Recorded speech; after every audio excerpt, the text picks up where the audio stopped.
warahmatullahi wabarakatuh. Halo guys, ketemu lagi dengan saya di sini. Di video kali ini saya akan mereview mata kuliah Kiswah dari bab 1 sampai bab 10.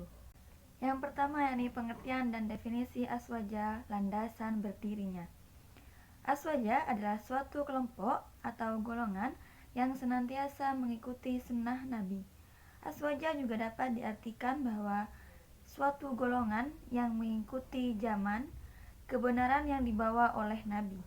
Ada beberapa ruang lingkup aswaja, yaitu meliputi akidah Ahlussunnah wal Jamaah, fikih Ahlussunnah wal Jamaah, dan akhlak Ahlussunnah wal Jamaah.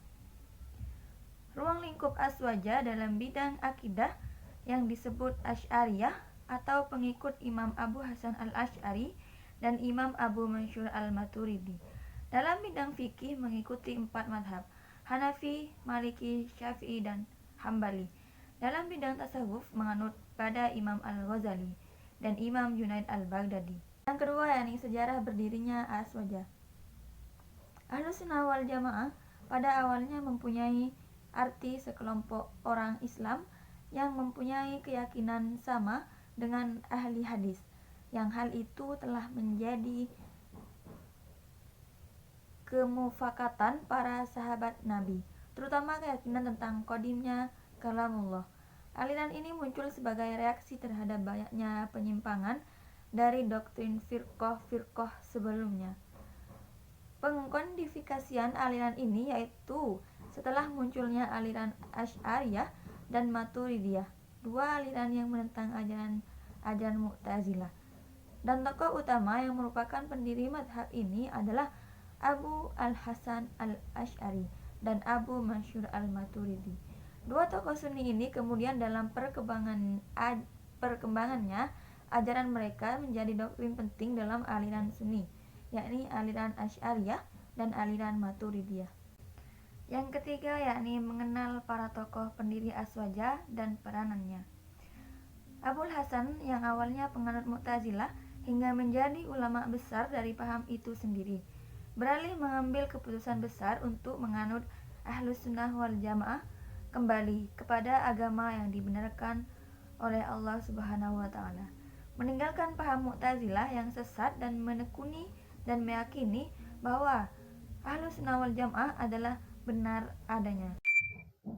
Yang keempat yakni sejarah perkembangan aswaja.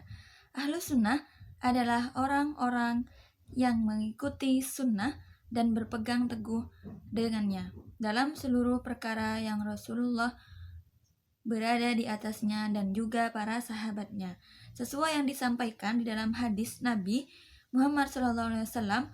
Madhab ini berkembang pesat pada masa kekhalifahan dinasti Abbasiyah. Yang kelima yakni posisi aswaja di tengah-tengah aliran lainnya.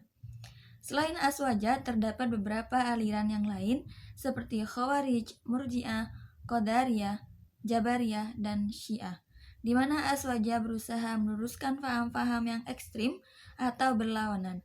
Aswaja mengambil pola pikir tengah untuk mengatasi paham yang ekstrim tersebut. Yang keenam yakni pokok-pokok ajaran aswaja di bidang akidah, fikih, dan tasawuf. Dalam bidang fikih, paham aswaja mengikuti pola bermadhab, yaitu mengikuti Imam Syafi'i, Hanafi, Maliki, dan Hambali. Dalam bidang akidah, dalam paham aswaja, iman yaitu sebuah perkara yang harus diucapkan dari lisan, diakui dalam hati, dan diamalkan oleh perbuatan. Yang ketiga yakni tasawuf. Aswaja mengikuti Imam al-Maturidi. Yang ketujuh yakni praktek amaliyah khususiyah aswaja, seperti ziarah kubur, maulid nabi, sholat tarawih 20 rakaat, dan amalan-amalan lainnya. Yang kedelapan yakni analisis pergeseran paradigma aswaja. Pasca khutbah 1926 adalah terjadinya revolusi paradigma keislaman NU yang sebelumnya dianggap mapan tanpa kritikan. Genealogi lahirnya gagasan revolusioner di ranah paradigma keislaman NU tidak lepas dialektika internal dan sentuhan eksternal. Kemudian muncul paradigma teologi baru yang mempertanyakan kembali definisi aswaja. Yang nomor 9 yakni perspektif aswaja tentang bid'ah. Bid'ah suatu perkara yang baru yang belum ada sebelumnya yang diadakan oleh ulama yang belum ada sumbernya dari hadis dan Al-Quran. Bid'ah ada dua, yakni bid'ah hasanah dan bid'ah madmumah. Yang ke-10 yakni perkembangan aswaja di era modern. Adanya firqah-firqah, ada golongan radikal, liberal, dan moderat.